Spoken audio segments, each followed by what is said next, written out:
Olá, mais um TVE Entrevista Especial, que hoje recebe Leonardo Padura, romancista, roteirista de cinema e jornalista. Padura é premiadíssimo escritor cubano. Ganhou reconhecimento internacional e grandes prêmios literários com a série de romances policiais Estações Havana, publicada em mais de 15 países. Padura é autor do já clássico O Homem que Amava os Cachorros, um romance sobre o revolucionário russo Trotsky e seu assassino Ramon Mercader. Leonardo Padura, muito obrigado por aceitar o convite da TVE para essa entrevista especial, para esta conversa aqui na TVE, que é a TV Pública da Bahia. Leonardo Padura, muito prazer em recebê-lo aqui na TVE, a TV Pública do Estado da Bahia e do povo baiano. Eu sou um dos milhões de leitores que você tem no mundo e vamos começar pela literatura. Na estruturação de diversas novelas suas, que aqui nós chamamos de romance em português, tipo O Homem que Amava os Cachorros, Hereges, Transparência do Tempo, há um admirável manejo de épocas, espaços e contextos históricos. Isso certamente cobra um trabalho insano, né? E de análise profunda. De que maneira você maneja essas veredas várias para chegar a un romance? Bueno, primero muchas gracias por la invitación de estar con ustedes, acá con los espectadores y los lectores de Salvador de Bahía, un lugar al que tenía muchos deseos de venir porque, bueno, soy cubano y venir a Salvador, las razones son obvias por las cuales queremos venir. Ayer, caminando por las calles, de pronto tenía una extraña sensación de un déjà vu, de que ya eso lo había visto en Cuba. Mira, escribir una novela es un poco un acto misterioso en muchos sentidos. El primer misterio es de dónde sale una idea que se puede convertir en una novela. Hay muchas historias que uno conoce, que lee, que escucha, que ve en una película y les resultan atractivas, pero que una de esas historias se convierta en el posible germen de una novela es un proceso muy peculiar, muy extraño. Ya después, cuando empiezas a trabajar, hay dos modelos un poco generales que seguir. Uno es cuando te refieres a acontecimientos que han ocurrido en la realidad o en la historia y cuando estás creando una obra total de ficción. Por ejemplo, en una novela como El hombre que amaba a los perros, yo sabía que había todo un recorrido que me iba a llevar al asesinato de Trotsky, que es el punto climático de esa novela. El gran problema ahí era qué pasaba después del asesinato de Trotsky. Tenía primero un problema, y era que el lector llegara a lo que sabía que iba a pasar, que era el asesinato de Trotsky, interesado en leerlo. Verlo, cómo segurarlo. Sí, entonces lo que hice fue que con la estructura y con el tempo narrativo, fui tratando de atrapar al lector. Porque para mí es muy importante la comunicación con los lectores. Y entonces, bueno, esa novela tenía un camino que es el camino de la historia, el camino de la realidad. En otras de mis novelas, por ejemplo, las de mi personaje de Mario Conde, una novela como La transparencia del tiempo, que estamos presentando en estos días acá en Brasil, recién publicada por la editorial Boitempo, que es mi editorial desde hace 7, 8 años, pues esa era una historia que yo tenía que irla creando en la medida en que iba avanzando. Y me gusta mucho no tener una idea muy clara del final, porque eso me permite mayor libertad de movimiento, escoger distintos caminos y uno de esos caminos me va a llevar al final. Y muchas veces lo que ocurre es que los propios personajes que tú has creado son los que te conducen hacia ese final posible. Ganan vida propia. Ganan vida propia. Después hay todo un proceso que es menos excitante, porque este momento de crear la historia es un momento también un poco mágico, ¿no? Porque vas viendo cómo se va construyendo la vida de esos personajes, pero llega después un momento más intelectual, más consciente, en el que tienes que trabajar esa historia otra vez para que quede escrita de la mejor manera posible.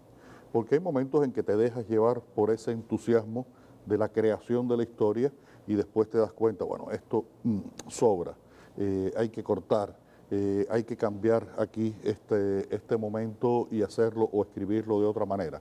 Y es un trabajo ya muy artesanal, que también es creativo, pero no con la misma intensidad que ese primer momento. Ok. O gênero que você percorre parece transitar entre o romance noir policial e o romance histórico, enquanto ao mesmo tempo documenta questões sociais, humanísticas, quase sempre a partir da sua vivência em Havana e Cuba.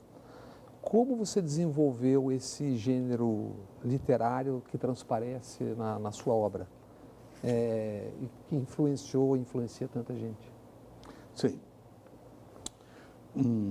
Todos los escritores desde hace más de 2000 años somos la consecuencia de otros escritores. Sí.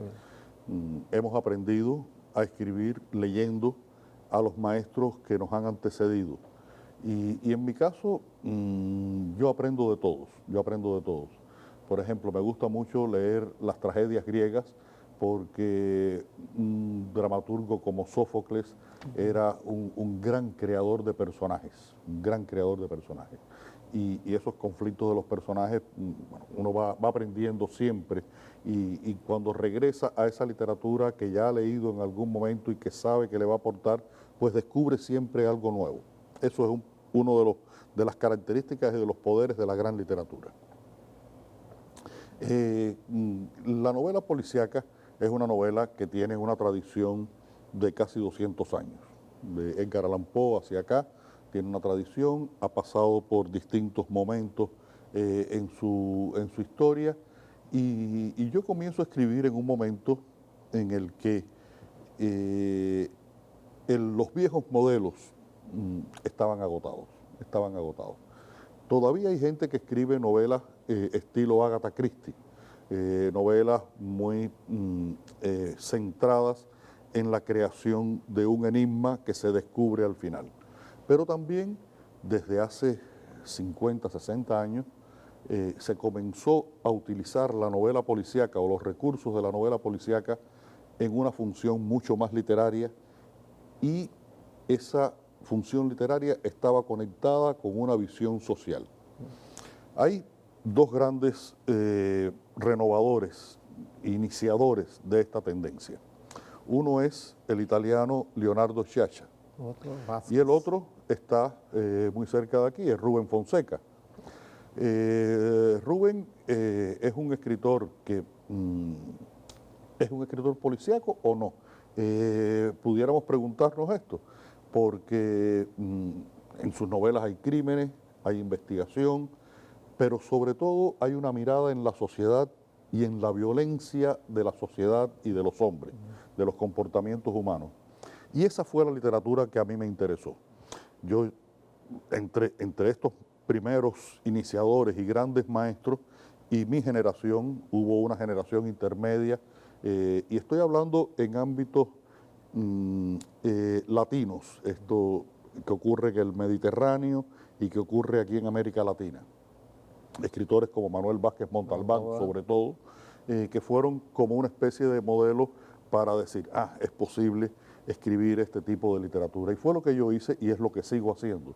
Utilizo la novela policíaca con una función social, para mirar mi sociedad, para escribir una crónica de mi sociedad y también como un recurso muy importante para mí, que es la posibilidad, la necesidad, la exigencia de siempre contar una historia. A mí me gusta contar historias. A propósito disso, Hemingway, na sua busca por dia se tornar escritor, o seu icônico inspetor detetive Mário Conde cita sempre Hemingway e seus amigos também nas conversas, todos eles, né? Você chegou a escrever um romance Adeus Hemingway, protagonizado por Conde, né? O que na sua literatura e em sua personalidade o levou a destacar, seja por que motivo for, esse escritor?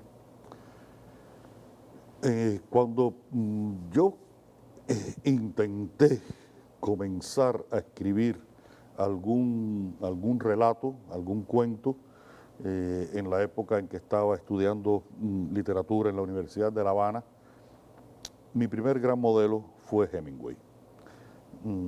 Como muchos otros escritores, tuve la percepción de que escribir como Hemingway era muy fácil.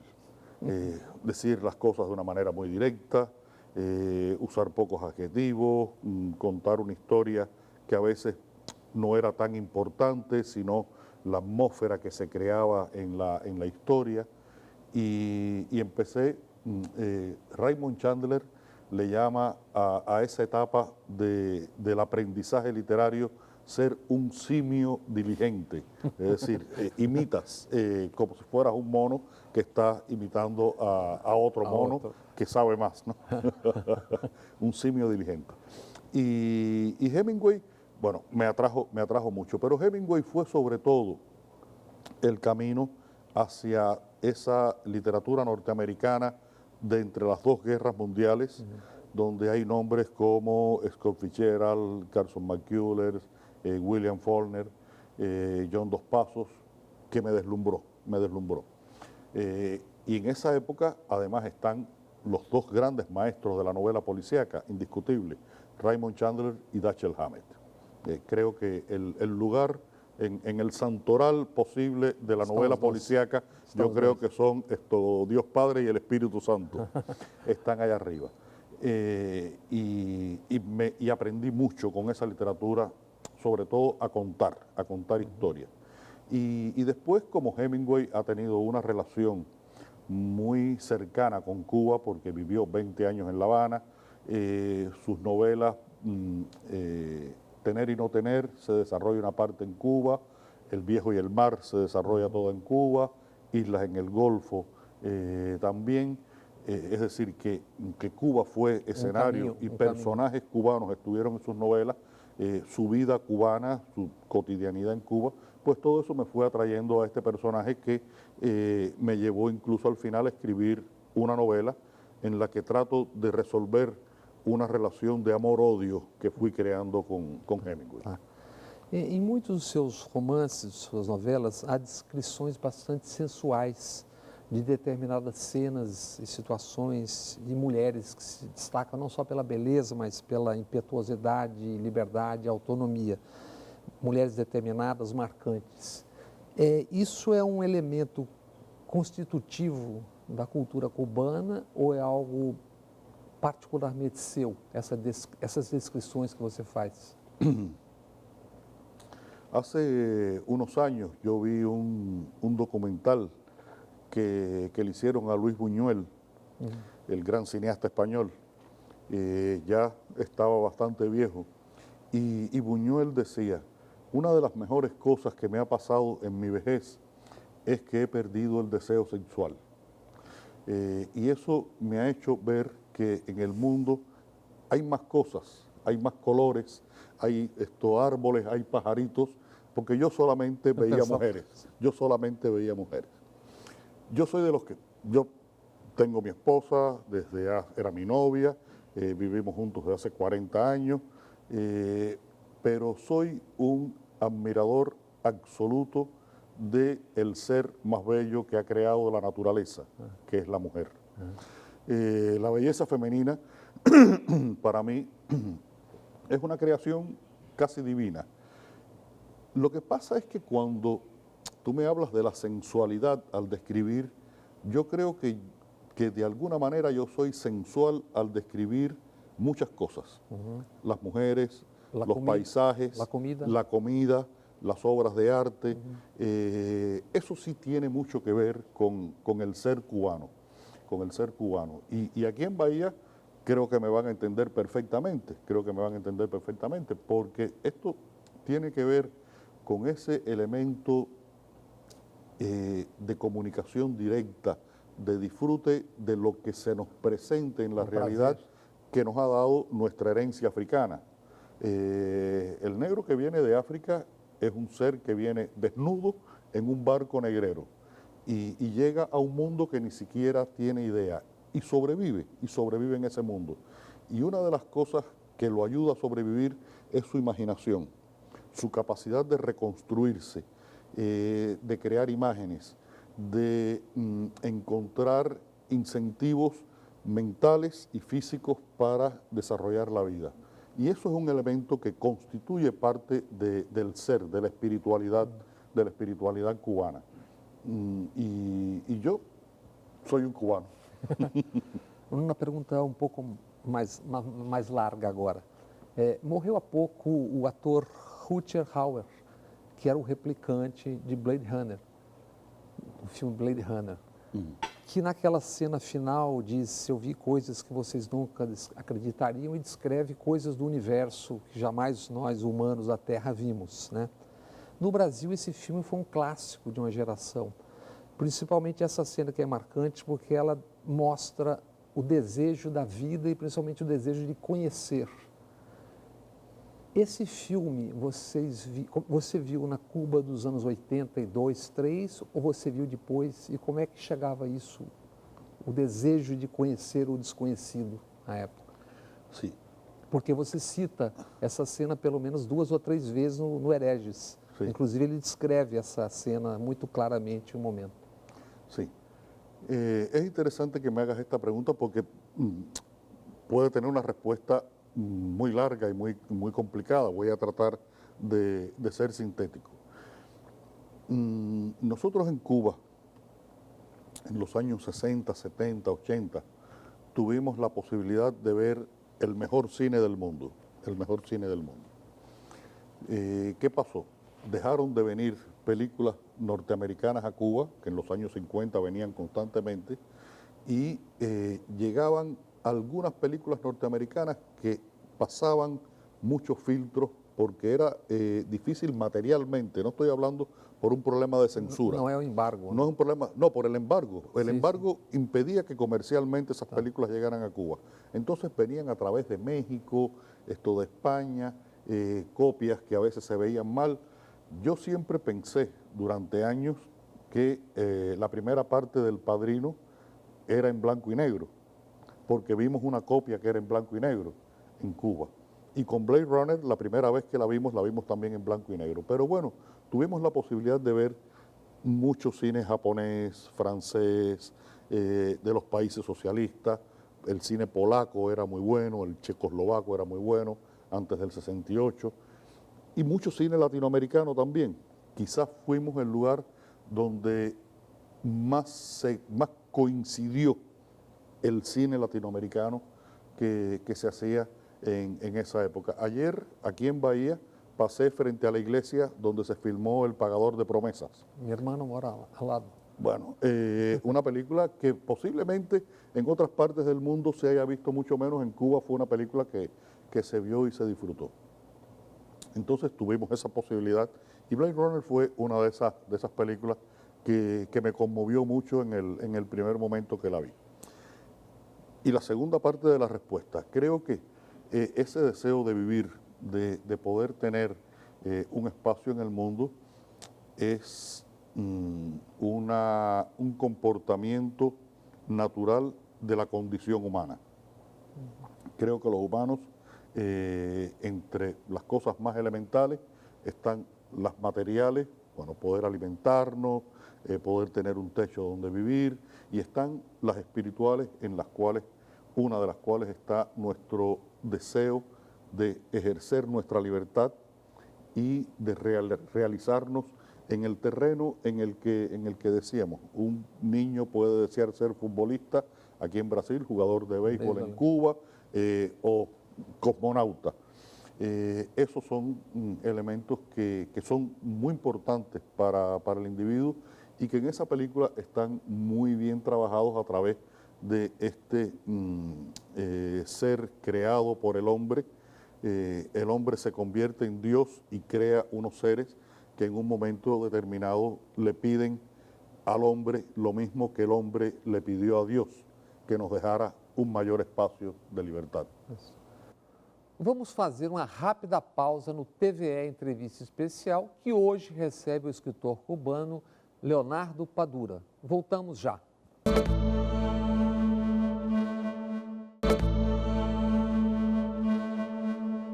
E de volta com o TVE Entrevista Especial, que hoje recebe o escritor, jornalista e roteirista cubano Leonardo Padura. Você trabalhava, se não me engano, numa revista quando se decidiu partir para ser escritor de uma vez por todas, né? Como é que se deu essa transição? Foi muito rápido, não? E de que forma o seu inspetor, o detetive Mário Conde, tem a ver ou não com sua vivência como jornalista? E o que você basicamente cobria como repórter antes, seus 15 anos como jornalista? Sí. Yo, cuando terminé la Universidad de La Habana, yo estudié filología, no estudié periodismo. Comencé a trabajar en una revista cultural. En esa revista cultural estuve 3 años y de ahí pasé a trabajar a un periódico vespertino.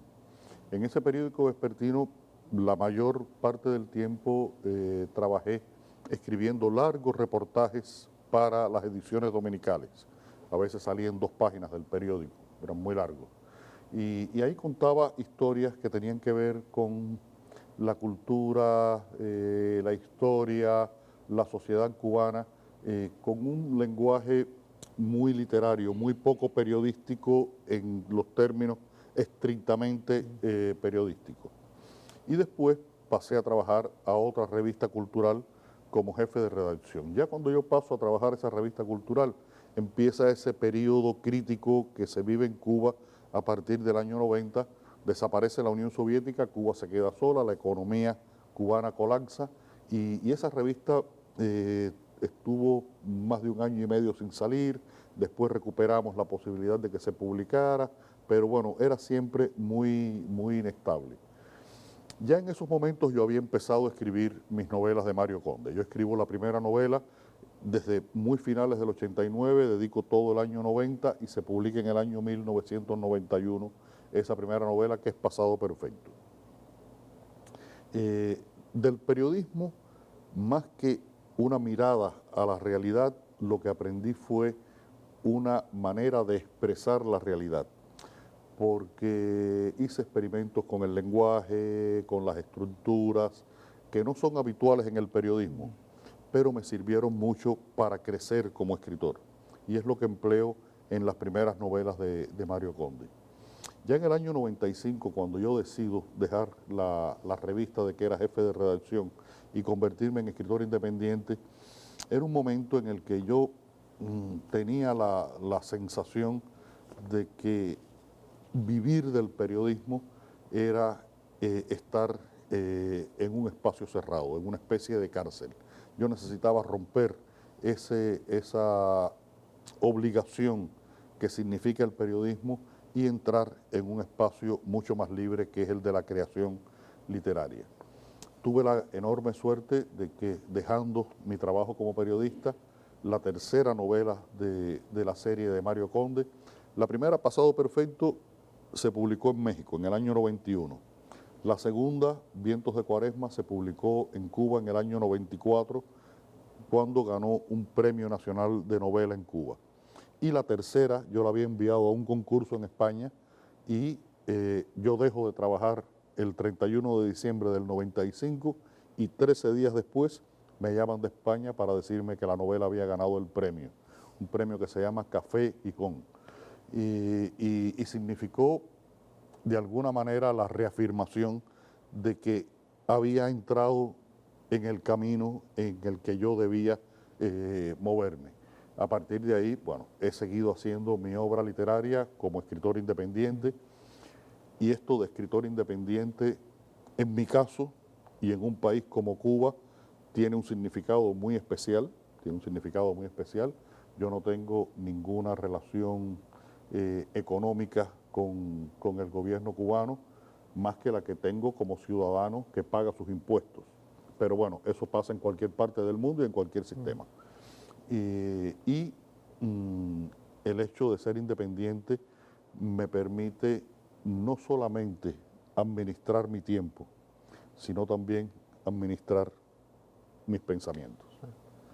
A propósito disso, a sua dupla nacionalidade concedida pelo governo espanhol, além da honraria em si, ela lhe dá um pouco mais de tranquilidade ou o quê? Sobre todo, el hecho de tener un pasaporte español me ha facilitado la vida, me ha facilitado la vida. Por ejemplo, ahora mismo, yo estuve en la Feria del Libro de Lima. De Lima he viajado acá a Brasil. De Brasil voy a Panamá y de Panamá voy a República Dominicana para regresar a Panamá y volver a Cuba.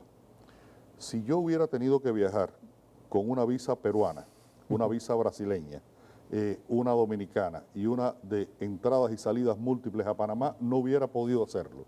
El pasaporte español me resuelve todos esos problemas.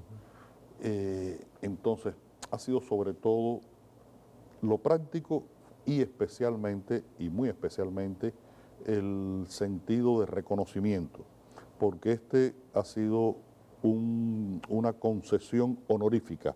El gobierno de España, por mi trabajo en España, por mi relación cultural con España, me concedió esa ciudadanía. Pero en términos prácticos, ya te expliqué, en términos artísticos, espirituales, no significó ningún cambio. Porque você é um cubano. Yo sigo siendo un escritor cubano y no puedo ser otra cosa que un escritor cubano. Em Cuba. Y sobre todo vivir en Cuba. Yo tengo, lo comentaba ayer con algunos amigos, nosotros, digo nosotros porque mi esposa habitualmente viaja conmigo, estamos fuera de Cuba entre 5 y 6 meses, haciendo promoción o en estancias universitarias, haciendo conferencias, y estoy 6 meses en Cuba. Los 6 meses que estoy en Cuba trabajo todos los días de domingo a domingo, desde 7 de la mañana hasta 1 de la tarde, 6 horas diarias. Y es el momento de escribir. El resto del tiempo hago esto, promoción de mis libros, de mi trabajo, entrevistas, conferencias. E você tem uma disciplina, então... No, yo siempre digo que yo no soy seguramente el escritor de más talento de mi generación en Cuba, pero estoy convencido de que soy el más trabajador y más disciplinado. Sim, Pedro, você tem uma casa que tem o Lixeira 2, que você vai levar comida de vez em quando, ou é a casa da Tamara aseada? Como é que você faz? Você tem um horário? No, hemos logrado, yo vivo en la misma casa donde nací. Esa casa la construyó mi padre en el año 1954, en el barrio donde él había nacido, donde había nacido mi abuelo, donde nací yo. Y esa casa la hemos ampliado. En la parte de abajo, afortunadamente, vive todavía mi madre. Mi padre murió hace 6 años. Ahí está mi madre y uno de mis hermanos. Y sobre esa casa construimos la nuestra, mi esposa Lucía y yo. Y hemos tratado, como los dos trabajamos en la casa, hemos tratado de que sea un lugar amable. El interior de la casa y lo que la rodea. Tenemos un jardín, tengo un patio donde yo cultivo los plátanos, las guanábanas, los mangos, los aguacates. Paso 1 hora, hora y media todos los días regando las plantas, cortando algunas hojas secas, y me satisface mucho, porque es un lugar en el que las cosas funcionan con los ritmos de la naturaleza, con ritmos que son suprahumanos, y por lo tanto uno lo que hace es intervenir en ayudar esos ritmos, pero ahí no funciona ni la política, ni la economía, ni la sociedad, funciona la esencia del mundo. Entonces me siento fuera de todo ahí en ese lugar. Hemos preparado también un espacio para hacer ejercicio. Yo trabajo 6 horas sentado y tengo 2 hernias discales en la cintura, entonces tengo que hacer mis ejercicios y bueno, tratamos de tener un lugar, como diría Hemingway en uno de sus cuentos, un lugar limpio y bien iluminado. A casa de Tamara. Quando você está em Cuba ou em qualquer lugar do mundo e você ouve a expressão, a palavra Brasil, o que lhe vem à cabeça? Brasil significa muchas cosas. Brasil significa muchas cosas y creo que para los cubanos tiene muchas connotaciones. Yo soy un escritor y soy alguien que también ha trabajado para el cine.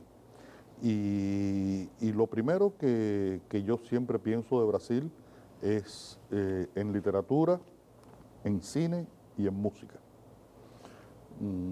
Yo he leído a los autores brasileños fundamentales, a veces siento que me faltan por leer otros escritores, pero bueno, desde Machado de Asís hasta Rubén Fonseca y autores más contemporáneos, he leído los principales. He visto mucho cine brasileño, soy un gran consumidor de música brasileña. María Bethânia es uno de mis discos favoritos. Cuando estoy en la caminadora oyendo, oigo mucho a María Bethânia. Y por supuesto a Chico Buarque, con quien he tenido la posibilidad de conversar y de compartir y que admiro muchísimo. Brasil es también el fútbol y de los futbolistas brasileños no quiero que los otros se pongan celosos porque son muchos.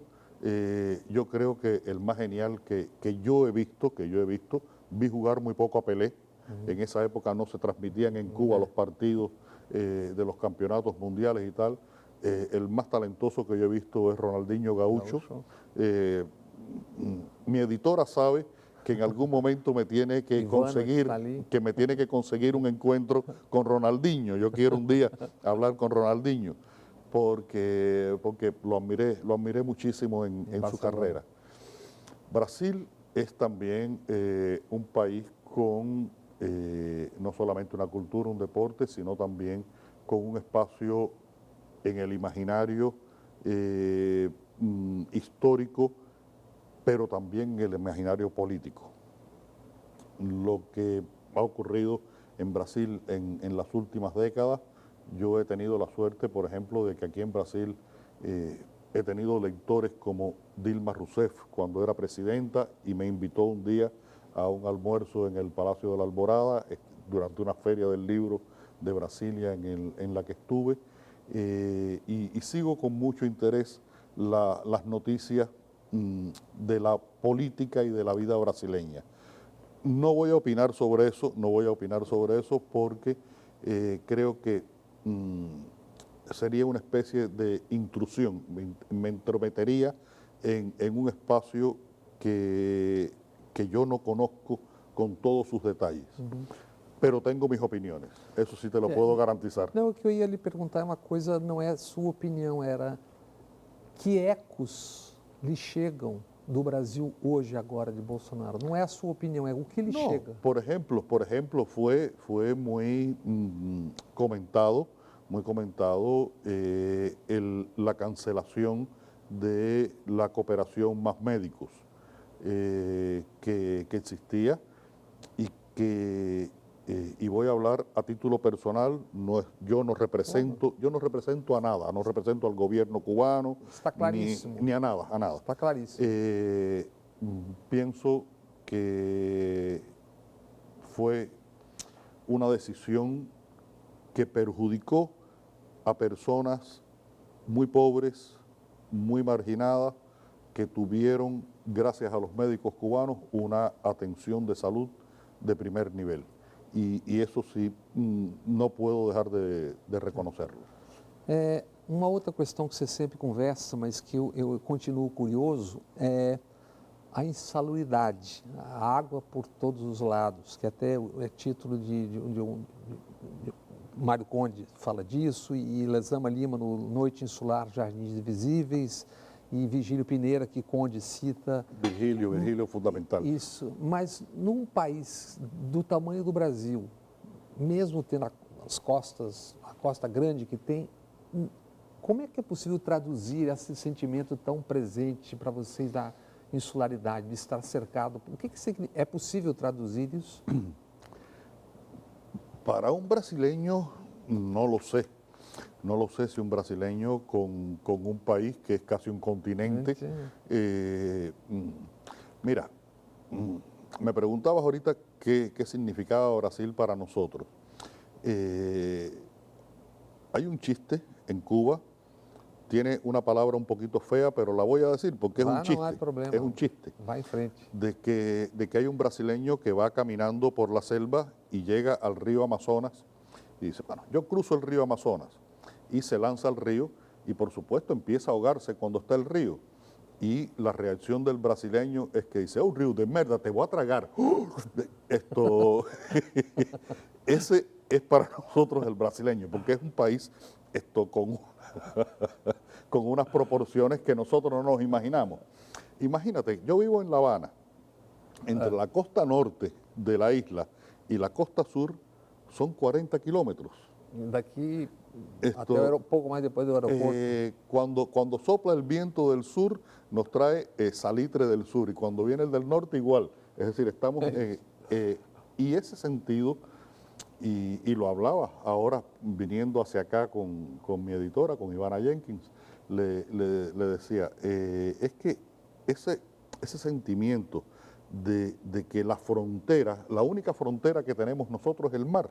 No tenemos frontera con otro país. Ustedes tienen frontera con varios países latinoamericanos, un espacio grande, el mar por otra parte. Nosotros es un pedacito de tierra rodeado de mar. Y eso ha creado muchos conflictos, el tema del exilio para los cubanos ha sido muy desgarrador desde principios del siglo XIX. La próxima novela mía que se va a publicar aquí en Brasil se llama La novela de mi vida y tiene que ver con el exilio de nuestro primer poeta, José María Heredia, a principios del siglo XIX, y el exilio ha sido muy traumático. Y esa sensación de encierro que se potenció mucho, y de eso yo hablé en la anterior ocasión que estuve aquí en Brasil, invitado por Fronteiras do Pensamento, de este tema de la insularidad. Sufrimos mucho una época en la que para viajar fuera de Cuba había que tener permisos oficiales. Y había personas a las que se le negaba la posibilidad de viajar. Y personas que viajaban y tenían que regresar en una fecha determinada porque si no se consideraba que habían desertado.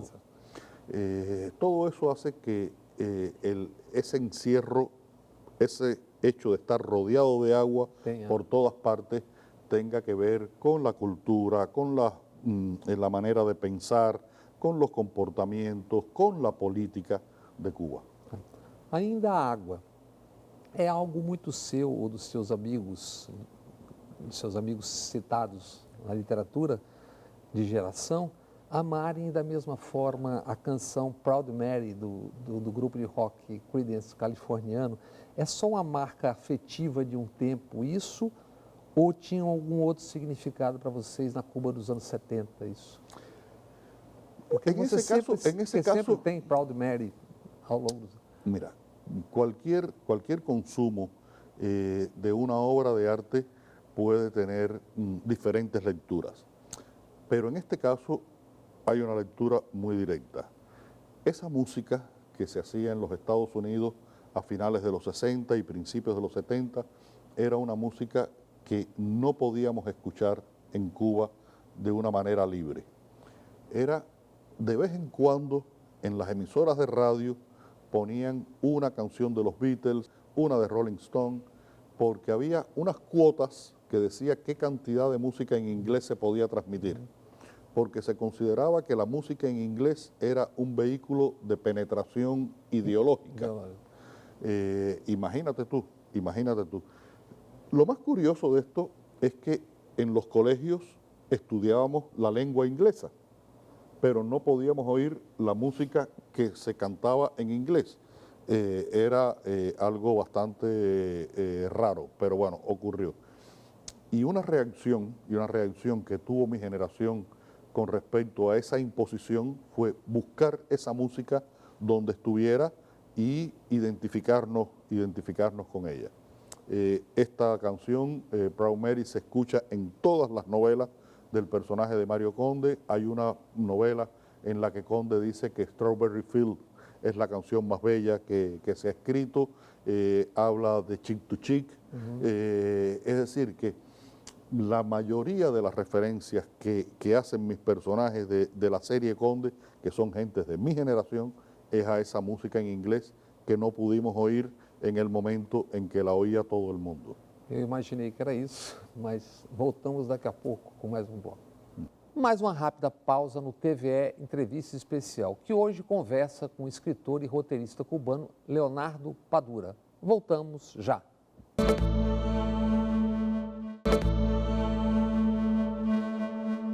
Estamos de volta com o TVE Entrevista Especial, que hoje conversa com o romancista e jornalista cubano Leonardo Padura. Numa entrevista que eu vi há pouco sua, você se dizia muito pessimista e você falava de um tempo no mundo todo, cita o Brasil, o mundo todo, né?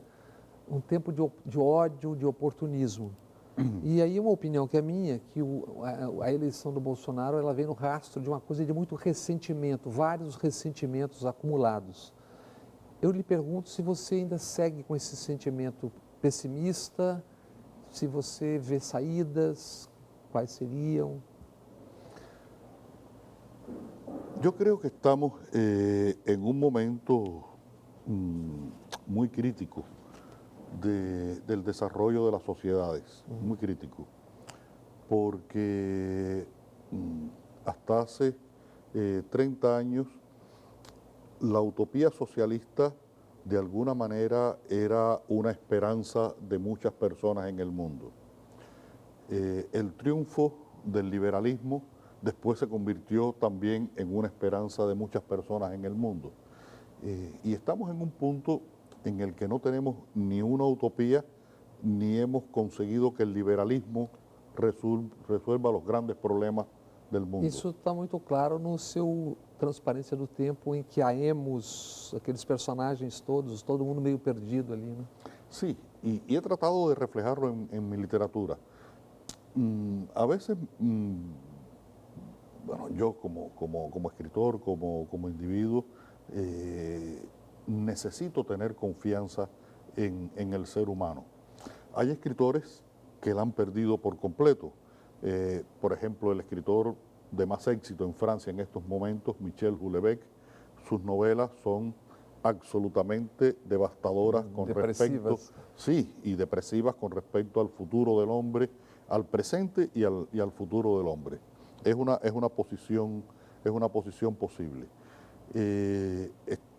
Está ocurriendo, por otra parte, una gran revolución digital, una revolución que es mucho mayor de lo que podemos imaginar, porque se están produciendo cosas de las cuales no tenemos información porque son tan diversas y tan profundas, pero el hecho de que las personas hayan empezado a vivir, hayan renunciado a algo por lo que hemos luchado tanto, que es nuestro derecho a la privacidad y al ejercicio de nuestra libertad individual. Y sin embargo, ahora las personas se exhiben constantemente en las redes sociales y todas esas exhibiciones y cercanías a las redes sociales significan también que las redes sociales empiezan a conocer a esa persona mejor de lo que se conoce esa persona a sí misma.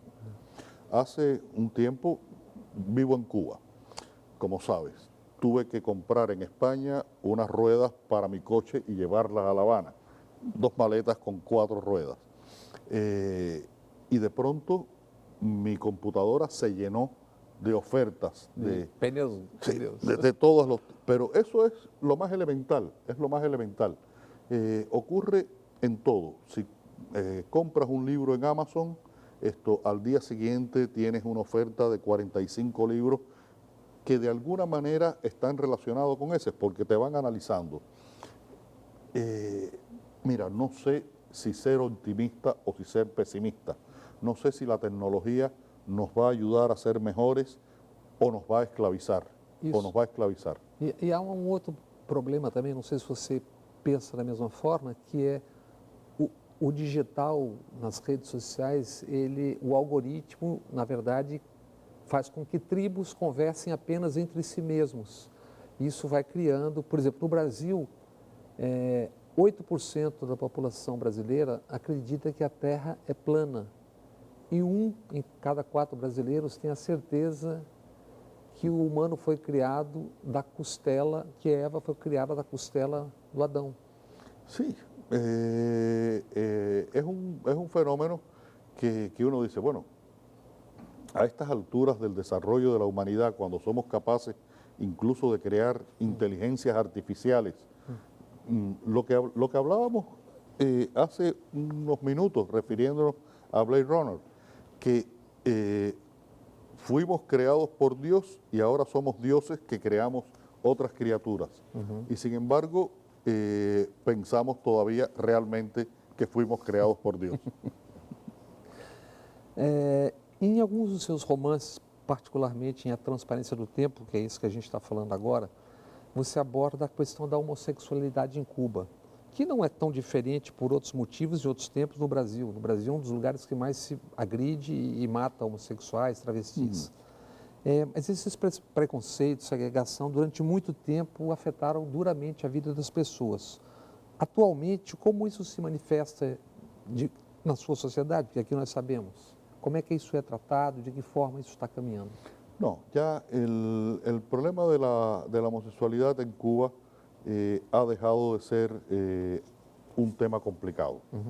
Se ha descomplejizado en el sentido social y político. Todavía en términos familiares o en términos personales puede tener alguna connotación complicada, pero ya no a nivel político. El problema es que en Cuba, con una moral judeocristiana que se consideraba la homosexualidad como una aberración, eso después se complicó aún más cuando se consideró que la homosexualidad era una postura antirrevolucionaria o no revolucionaria o contrarrevolucionaria y se estigmatizó políticamente. Es Isso ali nos anos 70. En los años 60 y 70 hubo un momento en que fueron expulsados de los grupos de teatro los actores y actrices que tenían tendencias homosexuales. Que está num dos romances, inclusive, acho que na Transparência do Tempo. En La Transparencia del Tiempo yo hablo de esto, en Máscaras hablo de un viejo dramaturgo homosexual que fue expulsado del grupo de teatro, le fue retirada la obra que iba a estrenar en unos días, y le fue retirada, pero ya a partir de los años 80 empieza a cambiar esa percepción y en los 90 ya cambia por completo. Es algo que casi sucede paralelo con las creencias religiosas. En los años 60 y 70 era muy mal visto en un país de ideología comunista, en la que el materialismo dialéctico era la única filosofía posible, que alguien tuviera creencias religiosas. Se consideraba un rezago del pasado. En Cuba, isso mesmo. Después, mira, lo que pasó fue que mucha gente escondieron sus collares, sus medallas, sus vírgenes, las pusieron en un lugar de la casa donde no se veía y siguieron creyendo. Otros dejaron de creer, como puede haber pasado en cualquier parte del mundo, pero la reacción que se produjo después, como ocurrió en Rusia,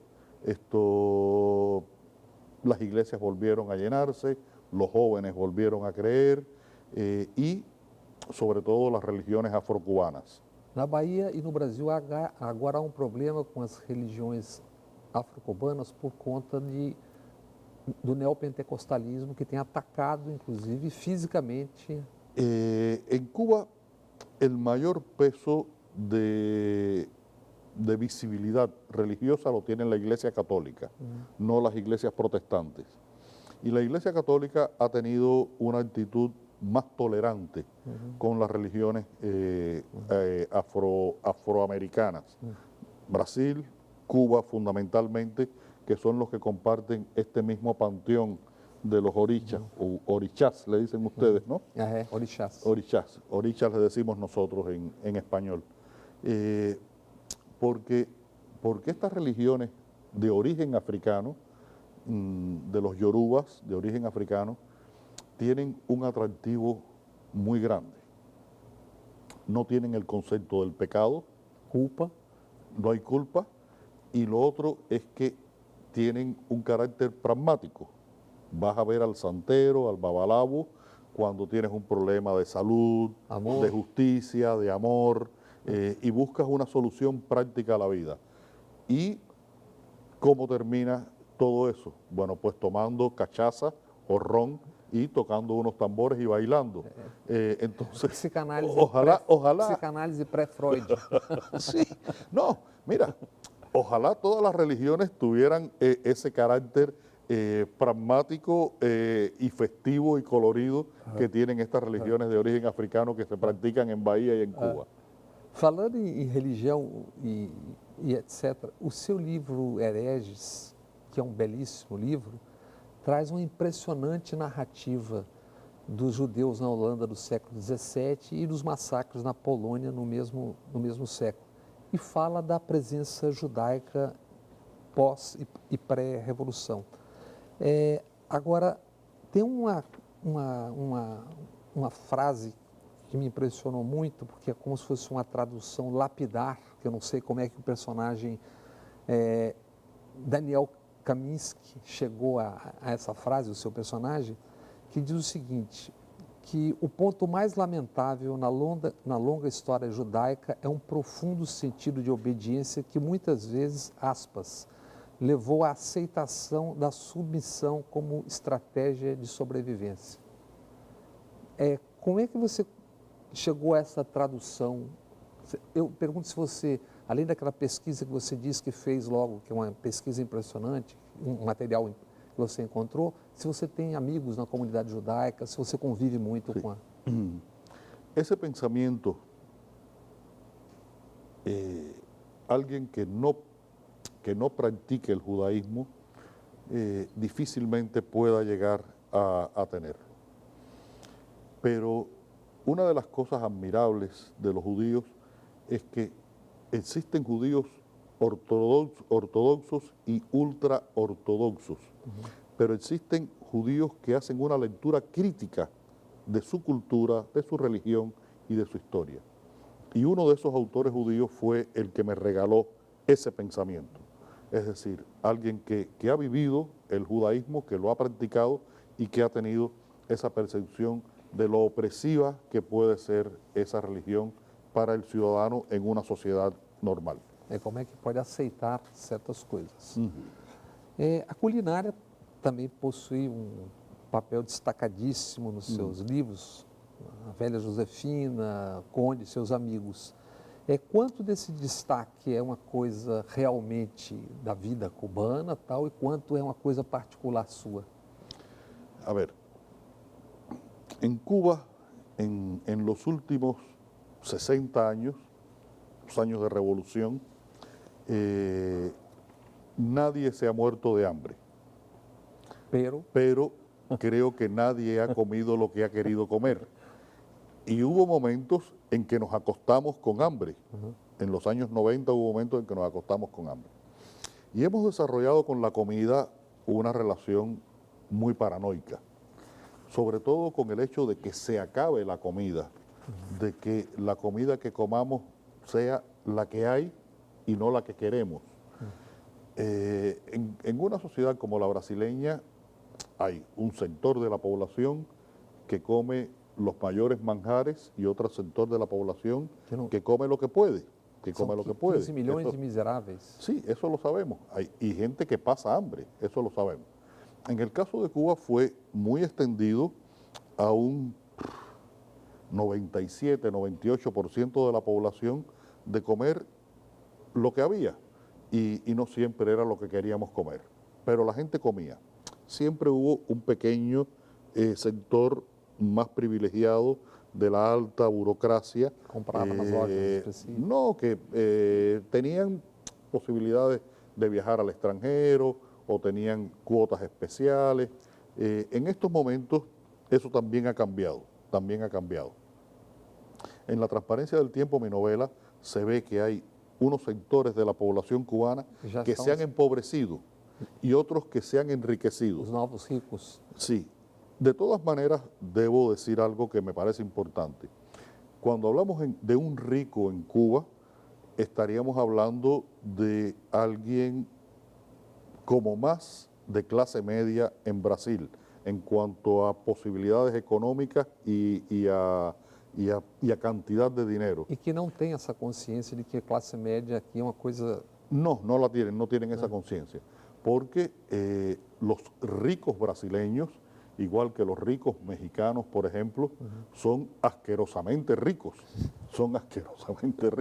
Entonces, no, un rico cubano no es lo mismo que un rico brasileño, un rico mexicano, un rico argentino, ¿no? Mas fazendo uma analogia, não sei se muito correta, então Proud Mary, a comida tem mais ou menos o mesmo sentido de resgatar Sí. algo que não se vive. Es una forma de conectar con un deseo, Longevo, né? É isso. Infelizmente, no Brasil, de parte a parte, existem muitas visões quase sempre distorcidas de Cuba, mas estou falando de Cuba de uma outra forma agora. Como é que essa pequena ilha construiu, ou de onde vem essa cultura tão rica, diversificada na música, na literatura, com tanta gente de destaque internacional? También eso es un tema muy interesante, porque sabes que las revoluciones, para validarse, crean su propio imaginario y crean su narrativa heroica. Y durante años, por ejemplo, se dijo que el cine en Cuba era una creación de la revolución, que no había existido cine en Cuba. Y en los años 80 de pronto empiezan a aparecer películas cubanas hechas en los años 40 y 50. Había un cine cubano, a lo mejor no de gran calidad, pero había un cine cubano anterior que desapareció durante años. Igual pasó con toda la tradición del béisbol cubano de los años anteriores a la revolución, nunca se habló de eso. Es decir, que la revolución crea la mística de que a partir de aquí, empieza todo.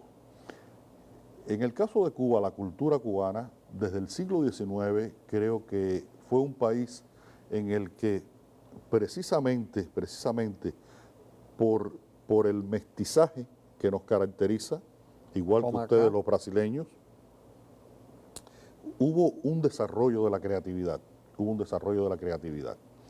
te pongo un ejemplo, en el siglo XIX, en lengua española, el siglo XIX para la literatura española es un siglo prácticamente muerto. Existen 2 o 3 escritores importantes.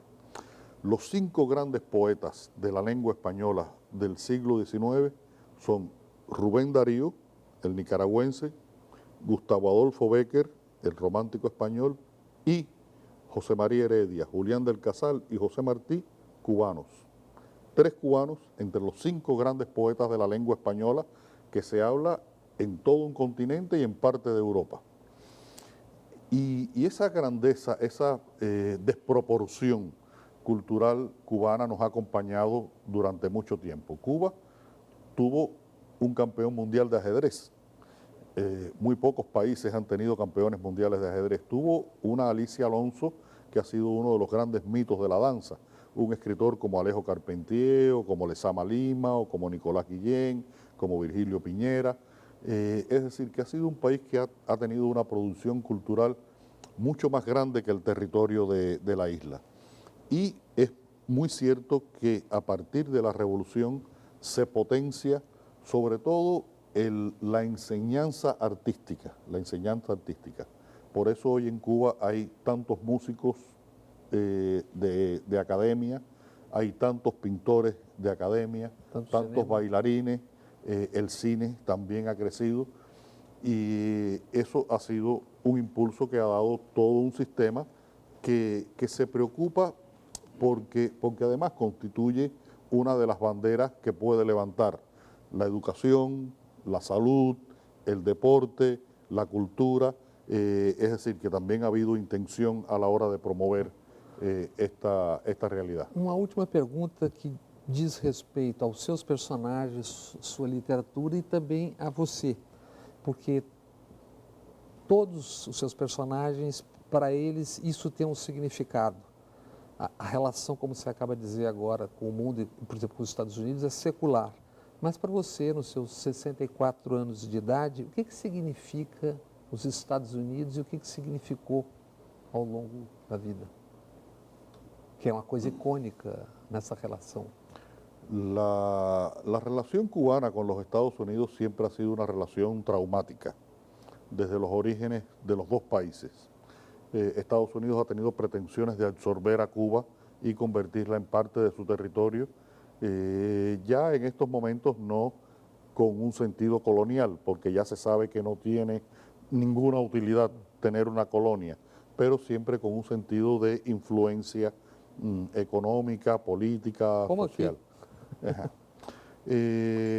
Sin embargo, la relación entre Cuba y los Estados Unidos es muy estrecha, es muy estrecha. Nosotros somos el país del mundo, después de los Estados Unidos, en que el béisbol ha tenido una mayor importancia en la formación del ideario nacional, de la cultura, de la espiritualidad nacional. Y es un deporte que llegó de los Estados Unidos a Cuba.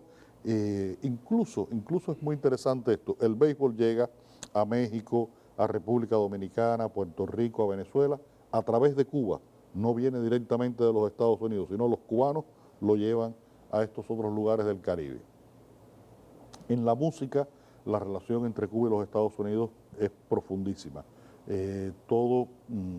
Hay muchos ejemplos, te pondré uno solo. El jazz latino se crea en Nueva York a partir de que unos músicos cubanos, un percusionista que se llamaba Chano Pozo y un director de orquesta que se llamaba Mario Bauzá, se unieron a la banda de Dizzy Gillespie y crearon el bebop, y a partir de ahí se crea el jazz latino. En el año 1954, Cuba era el país del mundo más famoso en los Estados Unidos. Había una serie de televisión que fue el primer éxito de serie de televisión que se llamaba I Love Lucy y el protagonista era cubano. La novela más vendida en los Estados Unidos era El viejo y el mar de Hemingway y el ritmo de moda era el mambo cubano de Damaso Pérez Prado. Y en sentido contrario también ocurría lo mismo. Eran las películas norteamericanas, los artistas norteamericanos, las hamburguesas norteamericanas, lo más popular en Cuba. Es decir, que ha sido una relación muy intensa, pero que siempre ha tenido la maldita circunstancia de la política por todas partes. Y eso ha hecho que intercambios culturales, deportivos, personales, hayan estado marcados por la política. Padura, infelizmente, o nosso tempo acabou. Bueno, pero hemos hablado bastante, hemos tenido tiempo de hablar. Abraço e muito obrigado. Muchas gracias, muchas gracias. E obrigado a você que acompanhou mais este TVE Entrevista Especial. E continue com a gente. A TVE é sua, é da Bahia.